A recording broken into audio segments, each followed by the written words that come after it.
আমরা কিন্তু অলরেডি জেনে গিয়েছি যে উমর তার ম্যাচে জিতেছেন। ডেভিসন ফিগুয়েরেডোর সাথে উমর তার ম্যাচ জিতেছেন এবং টোটাল ডমিনেশনের সাথে জিতেছেন। কেন টোটাল ডমিনেশন বলছি? কারণ আমরা প্রথম রাউন্ডে দেখেছি ফিগুয়েরেডো কিন্তু খুব ভালো পজিশনে ছিল, কিন্তু শেষ 2 রাউন্ডে উমর টোটাল একটা ডমিনেশন ক্রিয়েট করে রেখেছিল তার উপর এবং জয় করেছে 30-27।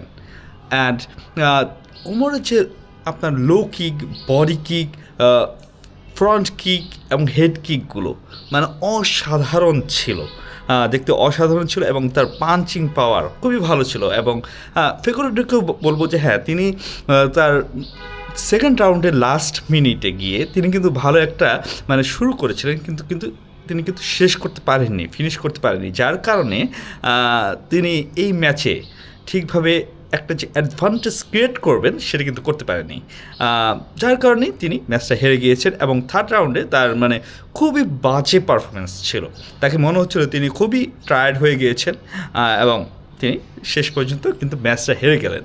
তো অমরকে কংগ্রাচুলেশন। সবাই আমাদের সাথে থাকবেন, আপনাদের কী মতামত সেটা জানাবেন। ভালো থাকুন, সুস্থ থাকুন। আসসালামু আলাইকুম।